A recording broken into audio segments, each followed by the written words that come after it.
हमारे मार्ग में प्रभु को गृह सेवा में जागरण होई कि नहीं? कुछ अपने मार्ग की रीति ऐसी हैं जो बहुत ही ज़्यादा भावात्मक रसात्मक विधियां हैं। जैसे प्रबोधिनी एकादशी के जागरण में जो भी विधि है जागरण की, वो एक अलौकिक प्रकार को जो है वो रसात्मक विधि है। तो प्रत्येक वैष्णवजन के लिए एक सर की आज्ञा नहीं हो सके है। कर सके हैं वैष्णव जो या भाव को जानकार हों, जो या प्रकार की भगवान के लीला में जिनकी अन्यथा बुद्धि न होए, दाम्पत्य रसात्मिका जो लीला है अथवा तो जो श्रृंगार रसात्मिका लीला है वाक्य अंदर, तो कर सके हैं। लेकिन कुछ ऐसी चीज़ें हैं जो अपने गुरुदेव की आज्ञा लेकर ही करनी ज़्यादा उचित है। सामान्यतः सभी वैष्णव को ये आज्ञा प्रदान नहीं की जा सके। यही कारण से कुछ पाठ, कुछ मधुराष्टक इत्यादि, स्वामिनिष्टक इत्यादि के जो पाठ थे वो प्राचीन काल में वैष्णवन को नहीं दिए जाते थे सामान्यतः। जो कोई विशिष्ट वैष्णव होते थे उनको फिर उनके गुरुदेव आज्ञा भी प्रदान करते थे।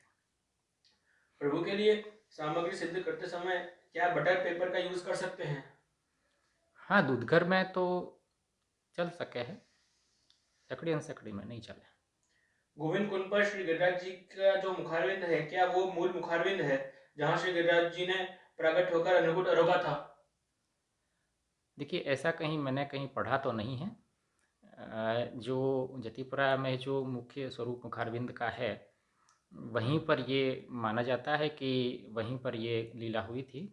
इसलिए गोविंद कुंड पर भी कोई लीला निश्चित हुई होगी, क्योंकि श्री गिरिराज जी विराज रहे हैं। पर मुख्य वहाँ है ऐसा तो कोई अभी तक मेरे पढ़ने में कोई ग्रंथ में नहीं आया है। तिल्ली की सामग्री जैसे तिल्ली की बर्फी, तिल्ली की चिक्की दूध घर में आती है या नहीं? हाँ, उसको दूधघर में ही रखते हैं। ठाकुर जी को पढ़ाते वक्त क्या क्या धराना चाहिए?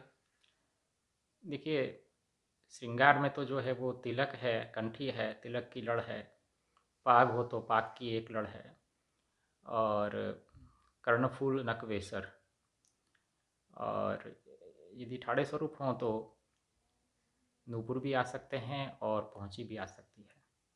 अपरस का मतलब क्या है? मूल शब्द स्पर्श है, अर्थात स्पर्श न होना। तो ये दो प्रकार की होती है, बाह्य स्पर्शता और आंतरिक स्पर्शता, अर्थात बाह्य शुद्धि और आंतर शुद्धि। तो बाह्य शुद्धि तो हम स्नान वगैरह से करते हैं, और आंतर शुद्धि के लिए फिर हम चरणामृत इत्यादि ग्रहण करते हैं और अपने मन को शुद्ध रखते हैं, कामादिक भावों से अस्पृष्ट रखते हैं। तो वही अप्रस, मूल अप्रस है। अपने हिंदू धर्म में हॉर्स बफेलो गोट को सेक्रीफाइस क्यों करते हैं? फिर उसकी लेदर अपन यूज करते हैं, बेल्ट जैकेट पखावज। पश्चिमा में जीव हत्या वाली चीज मना है, बट पखावज डफ में यूज कर क्या रीजन है? देखिए, प्राचीन काल में जो भी रीतियाँ चलाई गई वो अहिंसक ही थी। पशु को मारा नहीं जाता था इसके लिए जैसे आज मारा जाता है, परंतु जो मृत पशु हो जाया करते थे उनकी खाल से ही ये सब चीज़ों का निर्माण किया जाता है, किया किया जाता था। इसलिए आज भी हमें ध्यान रखना चाहिए कि हम ऐसी ही वस्तुएं लें जो अहिंसक हों। ये बात बिल्कुल आपकी सही है। अपरस कैसी जगह पे करनी चाहिए, और अगर अपरस लायक जगह उपलब्ध ना हो तो क्या करें? देखिए, अपरस जो है वो शुद्ध स्थान पर, ऐसा बाथरूम हो जहाँ पर लेटरिन न हो, ऐसा बाथरूम में जो है वो करनी चाहिए वास्तविक अपरस। तो और जल भी जो है वो अपनी जो मोटर है स्वतंत्र हो तो ज़्यादा अच्छा। नहीं तो उसके लिए टंकी आप अलग रखें, लेटरिन की टंकी अलग हो, चीवे की टंकी अलग हो और बाथरूम की टंकी अलग हो। देखिए, जितना हो सके उतना आचार हम पालन कर सकेंगे, उतनी हमारी बाह्य शुद्धि होगी, और बाह्य शुद्धि से ही हमारी अंतःकरण की धीमे धीमे शुद्धि होती है। तो इसलिए आज के समय में एक निश्चित अपरस ऐसी ही करनी चाहिए, तो वो प्राचीन अपरस तो आज कोई निभा नहीं सकता है। इसलिए आपके यहाँ जो उपलब्ध व्यवस्था है उसमें से उत्तम जो आप कर सकें वो आप करें। तो जो है वो आपकी जो बाह्य शुद्धि है वो अच्छी प्रकार से हो सकेगी। जांच का क्या भाव है? देखिए, ये सभी प्रभु लीला के उपकरण हैं। प्रभु को संगीत जब राग में प्रस्तुत किया जाता है तो उसके अंदर ये सारे उपकरण हैं। निश्चित ही ये कोई न कोई प्रकार के ब्रजभक्त ही हैं जो प्रभु को इस प्रकार रिझाते हैं, इस प्रकार का स्वरूप धारण करके। जैसे कि हवेली कि ग्वाल मंडली से पुष्ट ठाकुर सेवा के लिए ले सकते हैं? हाँ, गुरु आज्ञा से। शिव तत्व को पुष्टि मार्ग की दृष्टि से समझाएं। क्या शिवजी भी एक पदवी है या भगवान खुद ही शिवजी में विस्तार करते हैं? देखिए, जो भागवत और श्रीमद् भगवत गीता में कृष्ण की परब्रह्मता बताई गई है, उसे हम स्वीकार करते हैं। और वहाँ शिव जी का जो रूप बताया गया है कि वो भी प्रभु के ही जो है वो अंश हैं, अवतार हैं, उस रूप में हम शिव जी को मानते हैं। और मर्यादा में तो वो उत्तम भक्त भी भगवान कृष्ण के माने जाते हैं। तो हमारी दृष्टि में परम ब्रह्म कृष्ण हैं, बाकी सब उनके अंशावतार हैं और उनके गुणावतार हैं। तो शंकर जी कोई जो हैं वो गुणावतारों में उनकी गणना होती है। जैसे श्रीमद् भागवत में भी श्री कृष्ण भगवान के लिए कहा गया है कि एते चांस कला पुंसः कृष्णस्तु भगवान स्वयं। तो कृष्ण की भगवत्ता, और गीता में भी परम ब्रह्म परम धाम पवित्रम परमम भवान, इस तरह से अर्जुन ने कहा है। और कृष्ण भी कहते हैं कि मैं ही सब कुछ हूँ, मैं ही सब जगत रूप हुआ हूँ, मैं ही इस जगत में हूँ और जगत से अलग भी हूँ, ब्रह्म हूँ। तो ये भागवत और गीता हमारे लिए परम प्रमाण रूप हैं। तो उनमें जिस प्रकार से हम कृष्ण को परब्रह्म मानते हैं, हम मानते हैं। और शिव जी जो है वो कोई पदवी नहीं है, ब्रह्मा जी एक पदवी है, इंद्र इत्यादि पदवी हैं, लेकिन शिव जी जो हैं वो भगवान के गुणावतार हैं। वल्लभाचार्य जी की गुरु शिष्य परंपरा शिवजी से चालू होती है क्या? क्योंकि इसे रुद्र संप्रदाय कहते हैं। देखिए, महाप्रभु जी श्री वल्लभाचार्य जी ने विष्णु स्वामी संप्रदाय का आचार्यत्व भी ग्रहण किया था। ऐसी हमारी परंपरा से जो है वो हमारे ग्रंथों में, ब्रजभाषा के ग्रंथों में इस तरह का मिलता है। तो वो विष्णु स्वामी परंपरा रुद्र परंपरा है। लेकिन जब श्री महाप्रभु जी गोकुल पधारे हैं तो यहाँ श्रीमद् गोकुल में भगवद आज्ञा उनको पुष्टि मार्ग के प्रवर्तन के लिए हुई है। और यहाँ पर ही उनको ब्रह्म संबंध की आज्ञा प्राप्त, भगवान से ही वो ब्रह्म संबंध का मंत्र प्राप्त हुआ है, जो विष्णु स्वामी संप्रदाय का मंत्र नहीं है। तो वहाँ से श्री महाप्रभु जी एक नई परंपरा, एक नए संप्रदाय का जो है वो उदय करते हैं। तो इस तरह से महाप्रभु जी ने विष्णु स्वामी संप्रदाय का आचार्यत्व भी ग्रहण किया, लेकिन वो संप्रदाय रुद्र संप्रदाय हम कह सकते हैं। पुष्टि मार्ग को रुद्र संप्रदाय कहना मुझे ठीक नहीं लगता है। तो वो तो भगवान कृष्ण से ही आरंभ हुआ है, भगवान कृष्ण ही वहाँ महाप्रभु जी के गुरु बन के और उनको मंत्र दिए हुए हैं। और उसके बाद श्री महाप्रभु जी ने और सब वैष्णवों को ये मंत्र दिया, और आज तक वो परंपरा प्रचलन में है। तीसरा प्रश्न ये, वल्लभाचार्य जी के गुरु का नाम क्या था? जैसे मैंने कहा कि श्री वल्लभ को श्री महाप्रभु जी को गोकुल में ही प्रभु ने ही वो मंत्र दिया था। तो एक दृष्टि से देखें तो प्रभु ही वहाँ पर श्री महाप्रभु के गुरु बन के उपस्थित हुए हैं। महाप्रभु जी कृष्ण के अवतार थे या अग्निदेव के? देखिए, स्वयं ने महाप्रभु ने अपने आप को अग्नि स्वरूप माना है। तो लेकिन उनके उसके बाद जो श्री महाप्रभु जी का स्वरूप जिन वैष्णवों ने समझा, जिन आचार्यों ने समझा, उन्होंने उनको अग्नि तो माना ही है। और लेकिन वो अग्नि भी कैसी, आदिदेविक भगवान की मुखरूप अग्नि, अग्निर्वै मुखम, ऐसा वेद में कहा गया। तो भगवान का श्रीमुखी अग्नि है। तो महाप्रभु को मुखारविंदावतार भी कहा गया है। इस दृष्टि से साक्षात श्री कृष्ण के मुखारविंद ही रूप आप श्री आचार्य चरण हैं। और फिर जब श्री गोसाई जी, विठलनाथ जी वगैरह ने आपके स्वरूप को समझा है, तो वहाँ आपने श्री राधा कृष्ण के मिलित स्वरूप आप हैं। और साथ में उस दोनों स्वरूपों की लीला के साक्षी के रूप में, अनुभवक के रूप में, इस तरह तृतीयात्मक रूप भी आपका हमारे संप्रदाय में माना गया है। सूतक અને પિંડરું પાડવાનું કારણ શું છે? शास्त्र की दृष्टि से सूतक और पिंडू जो हैं वो, क्योंकि देह से संबंध है हमारो, तो जो भी उनके दोष हैं जो उत्पन्न भय हैं या मृत भय हैं, उनसे भी हमारो संपर्क रह वह है। तो जितने दिनों तक वो संपर्क रह वह है, उनकी जो दोष है या उनकी अशुद्धि है, तो शास्त्र इतने दिन अपन को कोई भी दैव पितृकर्म या और कोई अच्छे कार्य करने के लिए योग्य नहीं माने हैं। तो ये आध्यात्मिक चीज़ें हैं। हम या में वैज्ञानिक कारण क्यों, ये हमें वैज्ञानिक कारण नहीं बता सकें। शास्त्र, क्योंकि ये अशुद्ध दिन मान रहे हो है, शास्त्र की आध्यात्मिक दृष्टि है। और आध्यात्मिक दृष्टि को हम भौतिक दृष्टि से, विज्ञान से की तुलना नहीं कर सके हैं।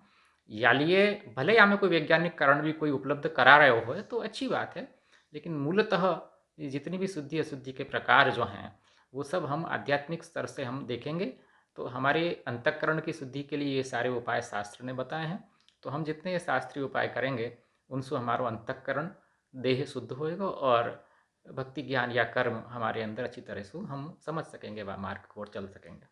तो साईं जी, क्या पुष्टि मार्ग में शंख चक्र मुद्रा धारण के प्रकार हैं, जैसा कि बाकी संप्रदाय में है? अगर है तो क्या पुष्टि मार्ग में ये मुद्राओं को कुमकुम द्वारा धारण किया जाता है या गोपीचंदन द्वारा? श्री मार्ग के ग्रंथ एवं हरिभक्ति विलास में चक्र मुद्रा की जो परिकल्पना है, द्वादश आर, 3 वलय एवं मध्य में षटकोण, क्या पुष्टि मार्ग के भी चक्र मुद्रा इसी प्रकार की है? कृपया पुष्टि मार्ग के अनुकूल मार्गदर्शन करें। इसके अंदर हमारे यहाँ भी निश्चित ये शंख चक्रादिक मुद्रा का धारण का प्रकार है और गोपी चंदन से ही ये सारी मुद्राएं जो हैं वो धारण की जाती हैं। कुमकुम से तो केवल जो है वो द्वादश जो तिलक हैं उन्हीं का धारण जो होता है, वो द्वादश तिलक जो जिसका प्रकार आपको ज्ञात ही होगा, वो भी हमारे यहाँ प्रकार रहता है। और गोपी चंदन से ही ये शंख चक्रादिक जो आयुध हैं प्रभु के मुद्रा हैं उनका धारण हमारे यहाँ होता है। जैसे मैंने ऐसा सुना था कि प्रभु के धराया हुआ श्रृंगार या मालाजी प्रभु बड़े करते हैं, तो ये प्रभु का आशीर्वाद है, तो क्या ये सत्य है? हाँ, उसको आशीर्वाद रूप हम मानते हैं। द्वारका के प्रसंग में जब पार्वती जी की उपासना गौरी के रूप में जब रुक्मिणी जी कर रही थी और भगवान के लिए प्रार्थना कर रही थी कि भगवान हमारे पति बने, तो वहाँ एक फूल उनके अंबिका जी के पास से गिरा, तो वो उन्होंने प्रसाद रूप माना भगवान का उनका, और फिर उनको भगवान ने हरण किया वगैरह जो कथाएँ आती हैं। तो इस तरह से प्रभु के सामने यदि कोई मालाजी या कोई ऐसी प्रभु जो है वो गिराएं या उनकी इच्छा से कुछ गिरे, तो निश्चित ही उसको हम प्रभु प्रसाद मान सकते हैं। प्रभु, हमें सूतक लगने वाला है ये पता नहीं होता और सूतक लगने के बाद हम प्रभु को स्पर्श नहीं कर सकते, तो इस स्थिति में हमें, अगर हम सेवा कर रहे हों या फिर अष्टयाम सेवा हो, तो बीच में हम अपरस से बाहर आते हैं, तो ऐसे वक्त पर सूतक लगे तो क्या करें? आप उसको सुने नहीं, जब तक सुनोगे नहीं किसका मृत्यु हुआ है नाम इत्यादि और पूर्ण ज्ञान नहीं होगा, तब तक वो सूतक जो है वो आपको नहीं लगेगा। तो इसलिए यदि आपके घर में कोई और दूसरे सेवा करने वाले नहीं हैं और आप सेवा करना चाहते हैं, तो आप श्रवण ही न करें उस समय, और जब ये सूतक छूट जाए तब आप केवल स्नान जो है वो कर सकते हैं। तो वही कह रहे, नहीं पता होता हमको, ऐसे अचानक से लग जाए तो आप पहले से किसी वैष्णव के आप ऐसा संपर्क रखें कि अगर कोई परिस्थिति हमारे यहाँ अनुकूल न हो तो आप उनको पधराएं। इस तरह से परस्पर आप प्रेम व्यवहार वैष्णवों से रखेंगे तो उनकी प्रतिकूलता में वो आपके सेवा के काम आ सकेंगे और आपकी प्रतिकूलता में वो आपके यहाँ की सेवा कर सकेंगे। तो इस तरह की व्यवस्था तो आप लोगों को ही बैठानी होगी। हमारे घर में दूध घर की सेवा है और बाजू में वैष्णव के उनके घर भी दूध घर की सेवा है, पर वो उत्सव आने पर कभी कभी सकड़ी कभी अनसकड़ी धरते हैं और अपने गुरु घर से आज्ञा भी नहीं लेते, और मुझे भी उत्सव आने पर सलाह देते हैं कि मैं भी सामग्री धरूं, पर जब दूध घर की आज्ञा है तो क्या प्रभु हमारी सकड़ी आरोगते हैं? कृपा कर समाधान करें। सेवा कृतिर गुरु राज्ञा, ये महाप्रभु जी का स्पष्ट वचन नवरत्न में है। तो जो भी आप करें वो अपने गुरु की आज्ञा से करें तो ही उचित है। ये मार्ग की मर्यादा है, अन्यथा तो जो है वो मार्ग की मर्यादा का उच्छेद हो जाएगा। सभी वैष्णव अपने मन से कुछ भी सेवा की कृति करेंगे तो वो फिर वो उचित नहीं रहेगा। तो गुरु आज्ञा लेकर ही प्रत्येक कार्य करें, ये ज़्यादा उचित पक्ष है। श्रमभोग में कौन सी सामग्री आती है? प्रायः कमेंट में लिखो, दूध घर में राजगर का सीरा और सकड़ी में गेहूं का सीरा। ठीक बात है। ठीक है, ये सब बात जो लिखी ठीक लिखी। श्री गोकुलनाथ जी कश्मीर पधारे थे। ये कश्मीर प्रदेश आज के समय में कौन सा प्रदेश है? जम्मू कश्मीर का कोई प्रांत है आज श्रीनगर? ये वो ही प्रदेश जहाँ श्री गोकुलनाथ जी पधारे थे? हाँ, निश्चित वही है। आज भी नाम वही है। देखिए, ये सारे कश्मीर जो नाम है असल में संस्कृत नाम है। कश्मीर जो है वो संस्कृत में केसर को कहते हैं, तो क्योंकि वहाँ केसर बहुत सुंदर और अच्छा होता है, तो ये संस्कृत नाम है। और श्रीनगर भी संस्कृत का ही नाम है। तो ये सब प्राचीन शहर हैं अपने, ये हिंदुस्तानी संस्कृति के, हिंदू संस्कृति के बड़े प्राचीनतम जो स्थान हैं उनमें ये गिने जाते हैं। तो माँ श्री गोकुलनाथ जी आज जो श्रीनगर है वहीं पधारे थे, आज जो कश्मीर है वो उस समय भी था। ब्रह्म संबंध में जब सर्व समर्पण किया जाता है, तो क्या ब्रह्म संबंध के बाद जीव अपने निर्वाह के लिए व्यापार, जॉब आदि नहीं कर सकता? यदि करता है तो व्यापार जॉब के बदले जो लाभ वेतन इत्यादि मिले तो उस द्रव्य को क्या करना चाहिए, और यदि नहीं करे तो स्वयं सहित पूरे परिवार का निर्वाह कैसे करे? देखिए, महाप्रभु जी ने सर्वसमर्पण के बाद ये आज्ञा की है कि सेवका नाम यथा लोके व्यवहार प्रसिद्ध थी तथा कार्यम समर्प्यैव। अर्थात जिस तरह एक सेवक लोक में व्यवहाररत रहता है, उस तरह से हमें जो है वो सेवक स्वामी का व्यवहार जो है उस तरह से हमें सेवकवत व्यवहार करना चाहिए। भगवान स्वामी हैं, उनको हमने अपना सब कुछ जो है समर्पण कर दिया है, तो हम जो भी कुछ कर रहे हैं या जॉब कर रहे हैं या व्यवसाय कर रहे हैं, खेती कर रहे हैं, उसमें से जो भी हम उपार्जन है वो अपने प्रभु के लिए कर रहे हैं। और दूसरी आज्ञा फिर यह है कि हमारी गृहस्थी जो है वो कैसे चले, तो उसके लिए हमारे ग्रंथकारों ने, बड़ों ने ये आज्ञा की है कि लौकिक जो आपका व्यय है, चाहे वो शादी बारात में हो, चाहे वो आपके किसी पुत्र की पढ़ाई, पुत्री की पढ़ाई लिखाई में हो, वो सारा भगवत सेवा में ये सब आगे जाके काम लगेंगे।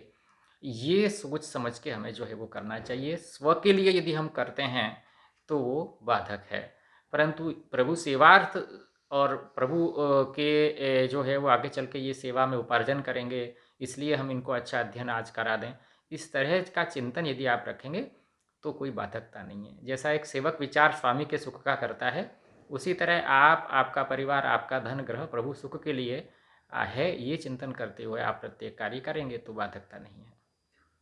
जैसे श्री मैं गुना में रहता हूँ, यहाँ पर जल नल द्वारा उपलब्ध होता है जो कि सीधा ट्यूबवेल से ही आता है। क्या यह जल ठाकुर जी की सेवा में ले सकते हैं? देखिए, नल जल की में अशुद्धि इसलिए मानी जाती है कि वो नल का जल, वो जो पाइप है वो नालियों में से होता हुआ और पता नहीं कौन कौन उनको स्पर्श करता है, इसलिए वो अशुद्धि है। बाकी तो इसलिए आपको यदि आप उत्तम से उत्तम जो जल रख सकें, यदि ये जल उत्तम है आपकी दृष्टि में, इस तरह की जो है वो इसमें गंदगी का स्पर्श ये नहीं हो रहा है अगर इस पाइप में, तो आप रख सकते हैं। ये तो आप ही देख सकते हैं कि ये पाइप कहाँ से होके आ रहा है और किस चीज़ का स्पर्श इससे हो रहा है, किस अशुद्धि का स्पर्श हो रहा है। अगर हो रहा है तो उपयुक्त नहीं है। क्या स्वरूप आसक्ति रखना लौकिकता है? जैसे सबके माथे विराजे ठाकुर जी एक ही हैं, बट मेरे प्रेम जो मेरे सेवे के लिए है, जिनमें मुझे आसक्ति है, उतना प्रेम दूसरे स्वरूप के प्रति हो ऐसा जरूरी नहीं है। तो क्या मैं इसे अपनी लौकिकता जानूं? नहीं नहीं, ये तो बिल्कुल ऐसा स्वरूपासक्ति अपने प्रभु में, अपने माथे विराजते प्रभु में होनी ही चाहिए। और ये स्वरूपासक्ति से ही आप आगे प्रेमासक्ति व्यसन की कक्षा में पहुंच सकते हो। ऐसा ऐसा कभी हो ही नहीं सकता कि जो है वो आप अपने प्रभु में आसक्ति रखें और उसको हम ये लौकिक कहें। अपने अनेक प्रसंगों में ये आता है कि अपने प्रभु के प्रति ये जो निष्ठा है वो अपने प्रभु में ही श्रीनाथ जी तक का दर्शन करा देती है, ऐसी वार्ता में उल्लेख मिलता है। तो वार्ताओं में भी ये कहा गया है कि अपने प्रभु को साक्षात श्री जी बाबा समझ के, अर्थात जो पुष्टि मार्ग के जो हैं वो कुलदेव हैं, वो समझ के ही सेवा करनी चाहिए, तो श्री जी बाबा भी वहाँ ही प्रकट हो जाएंगे। लालन के फोड़ते समय आत्म सुख वागा धराना चाहिए या नहीं? रीत तो नहीं है, लेकिन आपको यदि मन में दुख हो रहा है कि ठंड ठंड ठंड ज़्यादा है तो कर सकते हैं। बाकी लेकिन आप उस खंड में, शयन खंड में ऐसी व्यवस्था रखें कि थोड़ा गर्म रहे और शीघ्रता से आप रजाई उड़ा दें प्रभु को, तो बिना आत्म सुख धारण किए भी प्रभु सुखेन पहुँच सकते हैं। रीत पुरानी यही है। श्री भागवत जी को जैसे भोग धरा के हम ले सकते हैं, वैसे ही और कौन कौन से पुस्तक जी को भोग धरा के ले सकते हैं जिससे हम असमर्पित लेने से बच सकें? देखिए, केवल वार्ता जी में ये हमको प्राप्त होता है कि श्रीमद् भागवत जी को जो है वो भोग धरा कर प्रसाद लिया गया था। तो इसलिए परंपरा में से जो प्राप्त है, मुझे लगता है कि हम श्रीमद् भागवत जी को ही भोग धरा के, यदि कोई शक्य अवस्था ना हो ऐसी कि यदि हम प्रभु को साक्षात न धरा सकें, तो प्रभु का ही नामात्मक रूप श्रीमद् भागवत श्री आचार्य चरण मानते हैं। तो इसलिए अगर प्रभु विराजमान हो घर में तो यही उचित है कि प्रभु को धरा कर ही हम लें। परंतु यदि कहीं बाहर जा रहे हैं, ऐसी कोई अवस्था है, तो श्रीमद् भागवत जी को भी भोग धरा सकते हैं। और दूसरे कोई ग्रंथों में अभी तक ऐसा कोई विधान उपलब्ध नहीं हुआ है या कोई ऐसा परंपरा में कोई ऐसा प्रसंग सुनाई नहीं पड़ा है कि और ग्रंथों को भी भोग धरते हों। तो मुझे लगता है कि ये पारंपरिक जो पक्ष है कि श्रीमद् भागवत को ही भोग धरा के लेना, ये ज़्यादा उचित है। अन्यथा फिर जो है वो ऐसी परिस्थिति आ सकती है कि हम सभी ग्रंथों को भोग धरा कर किसको ले सकते हैं, किसको नहीं, ये अनेक प्रश्न और अनेक जो शंकाएँ उत्पन्न हो जाएंगी। तो परंपरा का पक्ष जो रहा है वही आप पालें। जब भागवत जी को भोग धरते हैं तो ब्रज भक्ति की कहानी से या 84वें दशवान अष्टमी की कहानी से धरा सकते हैं? प्रभु रूप हैं, जैसे प्रभु को धरते हैं वैसे ही उनको धरेंगे। जब भी हम कोई हवेली में दर्शन को जाते हैं तो मन में कभी कभी प्रभु को माखन मछली उगाने का भाव आ जाता है। तो क्या ब्रज भक्ति की कहानी से मानसी में यानी कि मन में हम दर्शन करते समय धरा सकते हैं, क्योंकि हवेली में सामग्री तो ले नहीं जा सकते। अब हवेली में जाके धराने की बात कर रहे हैं, मैं तो कह रहा हूँ कि आप घर में ही यदि प्रभु को पधरा के आप यदि ये सब अपने मनोरथ कराएं तो आपको ये सब मानसी करने की आवश्यकता भी नहीं है। और यदि मानसी की बात आप कर रहे हैं तो वो तो घर बैठे भी जो है वो आप कर ही सकते हैं। तो मेरा तो ये मानना ये कि पुष्टि मार्गी जो प्रक्रिया है वो तो यही है कि आप घर में प्रभु को पधरा के और साक्षात उनको ये सब वस्तुएं अंगीकार कराएं, तो ही वो सेवा जो है वो पुष्टि मार्गीय सेवा है। बाकी भाव से आप कुछ भी करें उसमें कोई गलत तो नहीं है, लेकिन पुष्टि मार्गी एक जो मर्यादा है उस मर्यादा के हिसाब से, सिद्धांत के हिसाब से जो गृह सेवा में आप प्रभु को जो भी अंगीकार कराएं वो पक्ष उचित पक्ष है, मार्गीय पक्ष है। प्रभु की लीला में चतुर्थ स्वामिनी जी श्री यमुना जी हैं, वो और द्वारका लीला में जो अष्टपटरानी में कालिंदी जी का वर्णन आता है, वो दोनों एक ही है? अगर नहीं तो क्या भेद है? देखिए, एक भी हैं और नहीं भी हैं। यदि हम इस दृष्टि से देखें कि श्री यमुना जी आदिदेविक रूप हैं और उनमें से ही कालिंदी जी जो आध्यात्मिक स्वरूप हैं वो प्रकट हुई हैं, तो यदि मूल दृष्टि से देखें तो अभिन्नता है। यमुना जी और कालिंदी जी एक ही हैं, परंतु दोनों का धर्म, दोनों की लीलाएं अलग अलग हैं। एक आध्यात्मिक रूप हैं, एक आदिदेविक रूप हैं। जैसे जगत प्रभु का ही रूप है पर प्रभु नहीं है, जगत प्रभु का ही अंश है पर प्रभु नहीं है। इसी तरह से कालिंदी जी यमुना जी के ही अंश हैं पर मूल यमुना जी तो वो नहीं हो सकती, तुर्य प्रिया वो नहीं हो सकती हैं।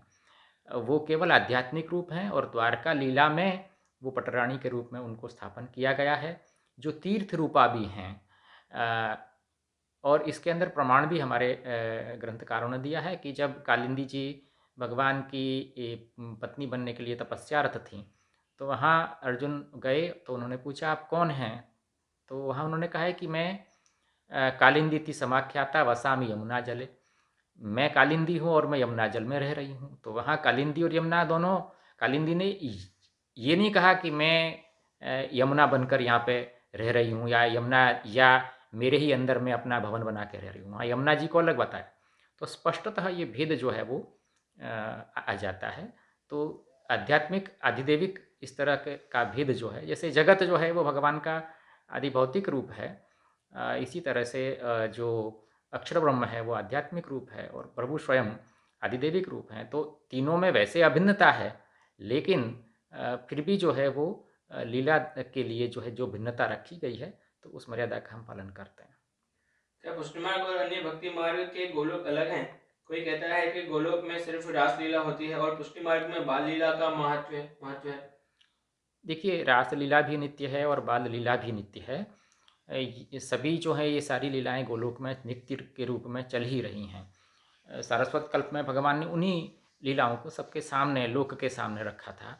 लोक के गोचर प्रभु बने थे। और भेद की जो बात है वो ऐसा नहीं है कि, और वैकुंठ एक धाम है, एक ऊपर एक जगह है जहाँ पर सब लोग जाते आते हैं, सामान्यतः लोगों की कल्पना में ये है।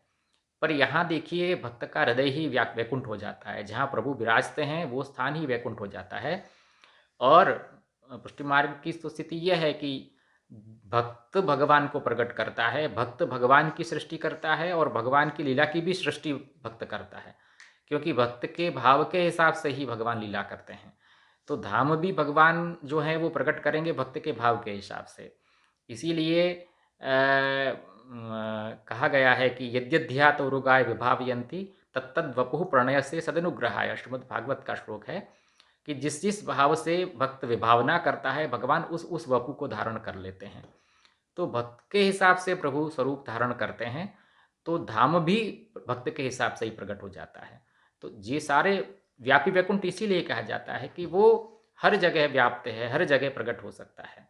तो भक्त का हृदय ही व्यापी वैकुंठ है, वहीं प्रभु प्रकट होकर और इस प्रकार की लीला करते हैं।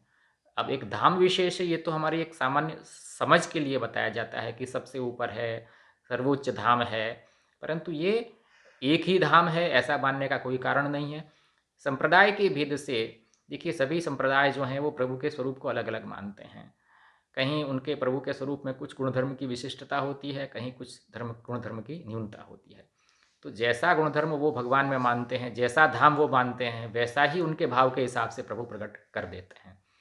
इसलिए प्रत्येक संप्रदाय के भक्त उनकी भावना के हिसाब से ही प्रभु के धाम और प्रभु के स्वरूप निश्चित होते हैं। Krishna Leela are achintya, but we express the Leela by pictures and paintings are act. Is this offensive? Because we have limited intelligence and imagination.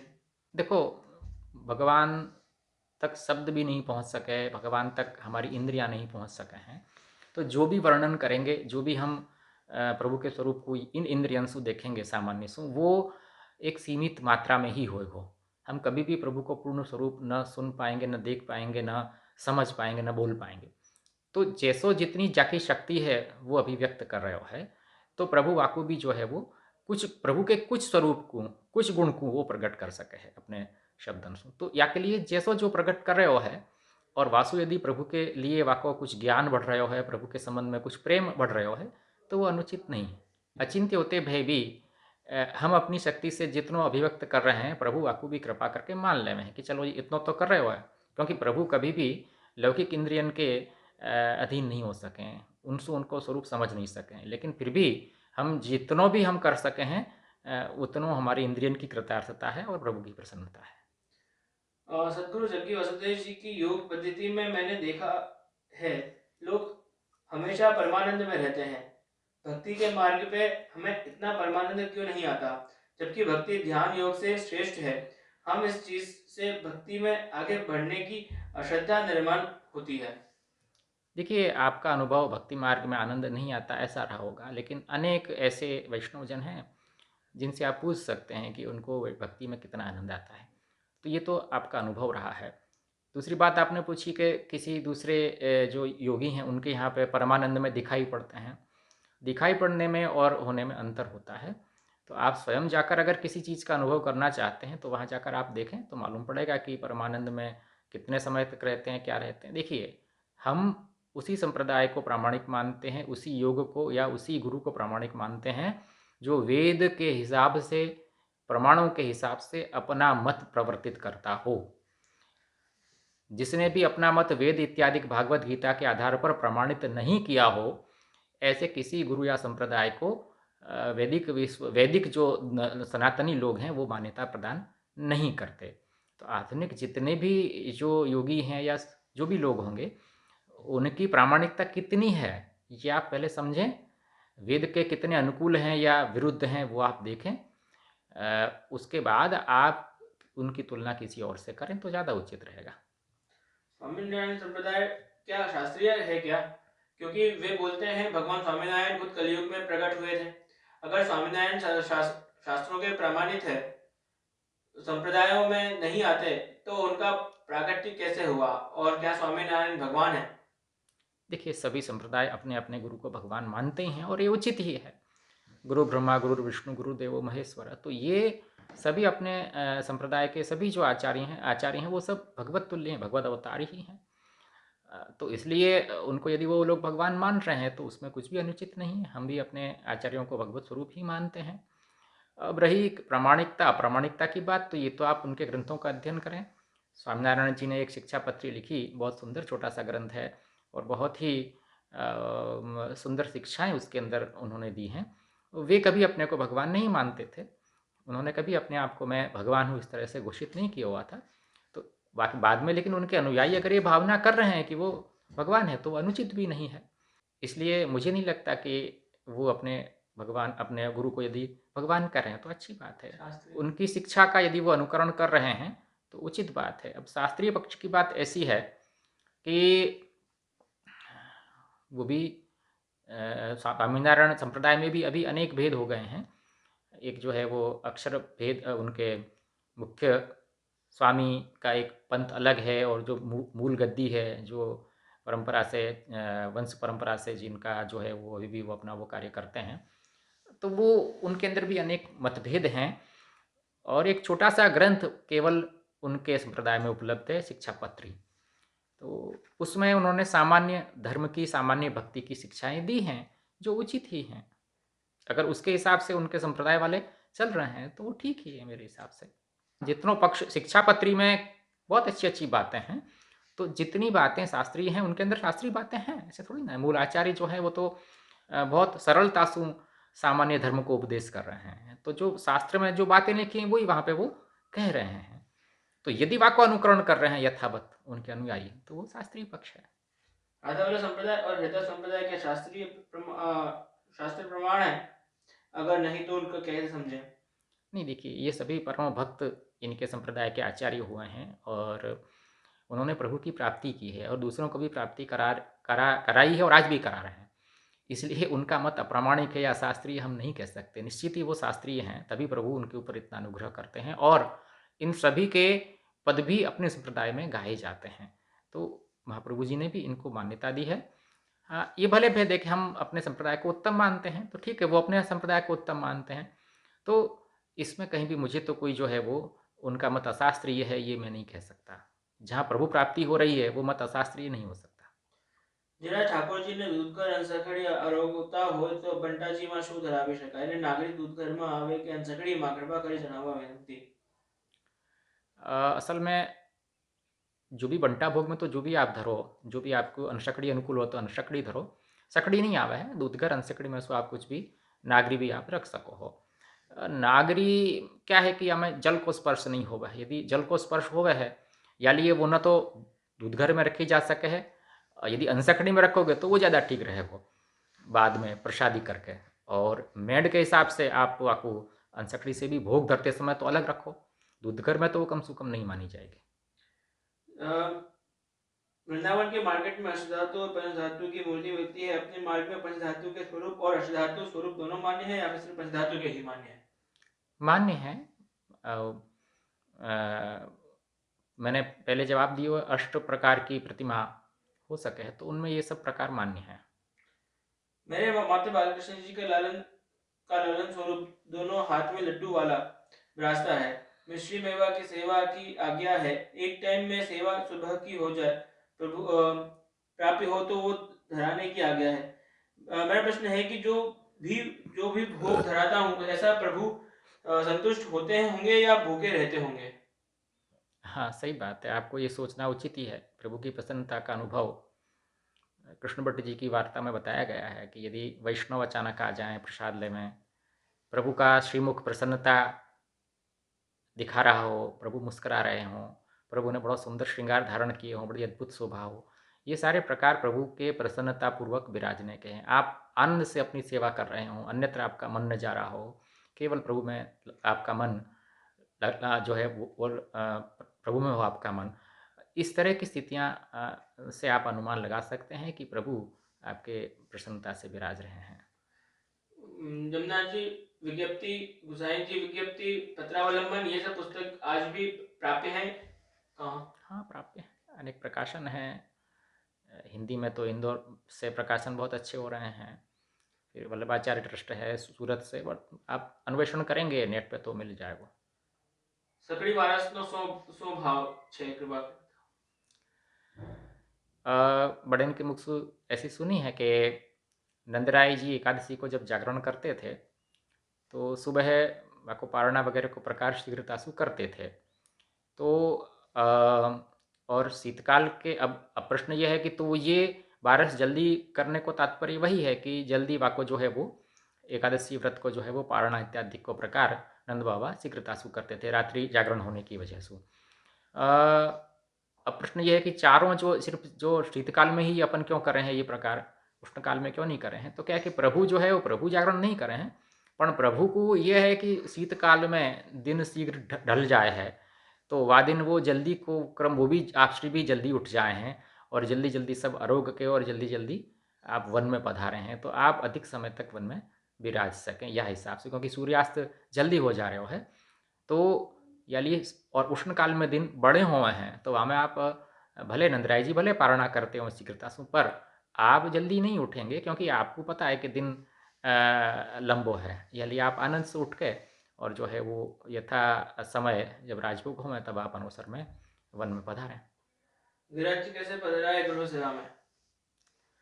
गुरु के यहाँ ग्वाल मंडली में यदि विराज रहे हों और वहाँ से गुरु की आज्ञा लेके पधराओ, वो उत्तम उत्तम प्रकार है। और ग्वाल मंडली में अनेक गिरिराजी विराजते ही हैं, तो उनको आप पधरा के सेवा करें, वो ज़्यादा उचित है गुरु की आज्ञा से। हमारे घर के बहुत से लोग सुबह से देर से उठते हैं, तो वे बिना नहाए दूर से प्रभु के दर्शन कर लेते हैं। क्या ये सही है? ऐसे तो स्नान करके करना उचित ज़्यादा है, लेकिन अगर उन्होंने यदि वो लेटरिन नहीं गए हों तो ही ऐसा करना उचित है। अशुद्ध अवस्था में न करें तो ठीक है। क्या बल्लभ कुल से हैं? क्या मैं गोकुल आकर आपसे ब्रह्म संबंध ले सकता हूँ? देखिए, ब्रह्म संबंध जो है वो सेवाधिकारक है, मैं वल्लभ कुल से ही हूँ, लेकिन ब्रह्म संबंध की अधिकारिता आप में कितनी है ये मुझे देखना पड़ेगा। श्री जी के तिलक में लगाया अक्षत तावल जब अपने आप श्री जी के भाल से गिरकर टेबल के ऊपर पड़े, तो फिर हम प्रसाद के रूप में इसका उपयोग कर सकते हैं? यदि है तो कैसे? प्रसाद के रूप में आप क्या करेंगे? ये तो पूजन इत्यादि का आप जब करते हैं उसमें उसका उपयोग कर सकते हैं। विवाह इत्यादि कार्य में जब पूजन होता है उसमें आप उसका उपयोग प्रसादी के रूप में करें। श्री जी के चरणों समर्पित तुलसी जी का भी प्रसाद के रूप में किया जा सकता है? हाँ, उसको नासिका से सूंघ कर और मस्तक से लगाकर सूंघ कर और आप अपने मुख में डाल सकते हैं। तुलसी जी का पौधा तुलसी विवाह के बाद सूख गया है, तो पौधे का टूक करके श्री जी के मंदिर में रखा जा सकता है? नहीं नहीं, ऐसा करने की आवश्यकता नहीं है। आप उसका विसर्जन कर दें। कोई भी नदी तालाब हो, नहीं तो किसी वृक्ष के नीचे आप सुंदर स्थान देखकर वहाँ पर आप गड्ढा खोद कर वहाँ पधरा सकते हैं। श्री जी को तथा गुरु जी को पवित्र धराए हो उसको प्रसाद के रूप में रखा जाए या विसर्जन जरूरी है? नहीं, कोई ज़रूरी नहीं, आप प्रसादी रूप में रख सकते हैं इसको। हमें बहुत से वैष्णवों ने बताया है कि वैष्णव अपने घर पर दीपन मनोरथ केवल पुरुषोत्तम मास में ही कर सकते हैं, दीपावली के दिन नहीं कर सकते। क्या ये बात सही है? देखिए, दीपदान का जो एक शास्त्रीय पक्ष है कि दीपदान आवश्यक है, उसमें जो संकल्प विधि वगैरह होती है वो तो हम करते नहीं हैं। हम तो केवल प्रभु प्रसन्नतार्थ नंद बाबा ऐसा करते थे इसलिए करते हैं। इसलिए उसको करने में शास्त्रीय विधि न होने से, केवल ब्रज भावना होने से उसको करने में कोई समस्या नहीं है। केवल दीपदान का मतलब दीप का प्रागट्य ही है, वहाँ हम कोई संकल्प आदि नहीं कर रहे, कोई शास्त्रीय विधि नहीं कर रहे। इसलिए इसको सभी वैष्णव कर सकते हैं, मेरी मान्यता ऐसी है। हमारी बहन जय स्वामीनारायण बोलती है, तो हमें सामने जय स्वामीनारायण बोलना चाहिए? देखिए, उनकी जैसे अपने स्वामीनारायण में निष्ठा है, आप भी अपनी कृष्ण में रखें निष्ठा, आप जय श्री कृष्ण बोल सकते हैं। वेद श्री ठाकुर जी की वाणी है, वेद की श्रुति, वेद की ऋचाएं, ये क्या है? देखिए, ऋचाएँ भी, मंत्र, ये सब वेद वेद की जो वाणी है उसको श्रुति कहते हैं, क्योंकि वो कर्ण परंपरा से अभी तक वो सुरक्षित रही है। और वही ऋचा है, वही मंत्र हैं, उसमें कोई अंतर नहीं है। ऋचा और मंत्र, उन वेद में जो श्लोक हैं उनको ऋचा या मंत्र कहते हैं, उनको श्लोक नहीं कहते। सामान्यतः जो ग्रंथ हैं जो किसी व्यक्ति विशेष के द्वारा, विद्वान के द्वारा, वो श्लोक कहलाते हैं। और वेद में जो श्लोक हैं उनको श्लोक न कह के मंत्र या ऋचा कह दिया जाता है। पुष्टि मार्ग में मधुरानंद की स्थिति कैसे पाएं? हाँ, आप देखिए, पुष्टि मार्ग का जो साधना पक्ष है, सिद्धांत को समझें और उसका अनुकरण करें। सेवा पक्ष, कथा पक्ष, उभय पक्ष का आश्रय करें और जैसी रीत है अपने यहाँ की उस तरह से आप निर्वाह करें तो निश्चित इस फल की प्राप्ति आपको हो सकती है। जब हम जैन धर्म को देखते हैं, उनके भी अपने शास्त्र हैं, उनके भी अपने साक्षात्कार हैं, वो भी गुरु परंपरा से आते हैं, तो यह कैसे जाने कि कौन सा सिद्धांत प्रामाणिक है? अक्सर देखा जाता है कि जैन धर्म के लोगों के पास लक्ष्मी जी सदैव रहती हैं, पर कृष्ण भक्त के पास क्यों इतनी लक्ष्मी नहीं आ पाती? लभाचार्य जी का जैन मत पे क्या कहना है, यह विस्तार से समझाएं। श्री वल्लभाचार्य जी का ही नहीं बल्कि जितने भी वैदिक संप्रदाय हैं उनका ये मानना है कि वेद को जो प्रमाण मानता हो वही हमारे लिए धर्म हो सकता है, उसी आचार्य को हम मानते हैं। इसलिए उस दृष्टि से हम देखें तो जैन धर्म जो है या बौद्ध धर्म है या कोई और धर्म है, वो धर्म वैदिक दृष्टि से तो वो अनुपादेय है। इसलिए यदि हम प्रमाणों की चर्चा करते हैं तो हम शास्त्र प्रमाण मानते हैं। हम ये मानते हैं कि वेद, श्रीमद् भागवत गीता, ब्रह्मसूत्र इत्यादि के आधार पर जो मत स्थापित हो वही मत प्रामाणिक है। अन्य मत को हम सनातनी लोग प्रामाणिक नहीं मानते। अब रही धनिक या अधनिक होने की बात, तो ये तो उनका कर्म है, उनका पूर्वजन्म का कर्म है। केवल जैन धर्म में जाने से अगर कोई धनिक हो जाता हो तो सारे लोग जिनको धन की आकांक्षा है वो जैनी न हो जाएं। जितने भी गरीब लोग हैं उनको आप जैन धर्म में दीक्षा करा दीजिए। देखिए अगर अच्छी बात है, अगर वो धनी हो जाते हैं तो उनकी गरीबी दूर हो जाएगी। भारत में बहुत बड़ी समस्या है ये। और रही कि कृष्ण भक्तों के निष्किंचन होने की बात, तो भाई कृष्ण के भक्त कृष्ण को चाहते हैं, लक्ष्मी को नहीं चाहते हैं। तो जो जिसको चाहता है वो उसको भगवान प्राप्त कराते हैं। तो कृष्ण का भक्त केवल कृष्ण को चाहता है, उसको लक्ष्मी की आकांक्षा होती नहीं है। तो और कृष्ण को पाकर वो सुखी रहता है। जो व्यक्ति लक्ष्मी को पाकर सुखी रहता है ऐसा जरूरी नहीं है, पर कृष्ण को प्राप्त कर व्यक्ति सुखी रह सकता है। जैसे कहते हैं कि सभी धर्मों का और आत्म साक्षात्कार मतलब सभी रिलीजन इसी तरह इशारा कर रहे हैं कि लेकिन क्या अपने पुष्टि मार्ग में ऐसा नहीं है? क्या इसमें भी आत्म साक्षात्कार होता है? लेकिन कहते हैं कि पुष्टि मार्ग सबसे अलग है। तो पुष्टि मार्ग में ऐसा क्या खास है कि ये आत्म साक्षात्कार सेल्फ रियलाइजेशन से भी अलग है? इतना तो सुना है कि एनलाइटनमेंट मतलब ही मुक्ति है। और क्या स्वामी विवेकानंद, गौतम बुद्ध आदि एनलाइटनेड लोग क्या अक्षर ब्रह्म को प्राप्त होते हैं? क्या परम ब्रह्म को परब्रह्म को, और क्या एक वैष्णव होके ऐसी अक्षर और परम ब्रह्म की लीला रख, रखना क्या ठीक? मुझे ऐसा लगता है कि मैं लचीली विचार तो नहीं कर रहा हूँ। देखिए पुष्टि मार्ग की श्रेष्ठता किन अर्थों में है अन्य मुक्ति मार्गी जो संप्रदाय हैं उनमें? तो देखिए मुक्ति जो होता है वो सामान्यतः हम समझें तो मुक्ति का मतलब है उसमें मिल जाना, अपना स्वरूप भी वहाँ नहीं रहेगा। आप यदि शंकर मुक्ति को देखेंगे सामान्यतः तो वहाँ यह है कि जीव जो है उसका जीवत्व ही खत्म हो जा रहा है, उसका कोई पृथक अस्तित्व ही नहीं है। तो यदि आप जो है वो यदि आप शरबत का गिलास आपके पास में है तो आप शरबत हो जाना पसंद करेंगे या शरबत को पीना पसंद करेंगे? तो स्थिति ऐसी ये है कि मुक्ति जहाँ पर होने की बात जहाँ पर होती है, जहाँ सर्वथा अभेद की बात आती है, वहाँ पर मुक्ति की स्थिति ये है कि आप शरबत हो जाना चाहते हैं और भक्ति ये चाहता है कि नहीं उसका अनुभव करें हम। तो यही डिफरेंट है मुक्ति मार्गीयता में और पुष्टि भक्ति मार्गीयता में। अपने आत्म साक्षात्कार बाकी देखिए आत्म साक्षात्कार होता है, पर हमारे यहाँ आत्म साक्षात्कार से काम नहीं चलता, परमात्मा साक्षात्कार होना चाहिए। और वो परमात्मा भी भक्त की इच्छा के अनुरूप कार्य करने वाला है। भक्ति के अंदर ऐसी शक्ति है कि परब्रह्म परमात्मा भी भक्ताधीन हो जाता है। तो भक्ताधीन होना ये बड़ी बात है कि उस परमात्मा में लीन हो जाना या आत्म साक्षात्कार होना, ये आप स्वयं विचार कर लें। अपने मार्ग में नारायण को फ्रॉक वाली ड्रेस, गोल पोशाक जो मर्यादा मार्ग में आवे वो क्यों नहीं कराते? देखो व्रज भक्तन ने जो प्रकार सु व्रज में जा प्रकार की एक परंपरा थी वस्त्र धराने की, वही परंपरा श्री गोसाई जी ने ली है। तो यालिए व्रज में जो परंपराएं हैं वस्त्र धारण करने की, श्रृंगार धारण करने की, ये सारी परंपराएं अपने यहाँ लिखित रूप में और पारंपरिक रूप में उपलब्ध हैं। तो उनको छोड़ के हम ड्रेस पैंट शर्ट ये सब नहीं धराएं, क्योंकि वो ब्रजलीला की भावना के अनुकूल नहीं है। तो यानी कोई भी ड्रेस ऐसी हो जो ब्रजलीला की भावना के अनुकूल हो वही हम धारण कराएं।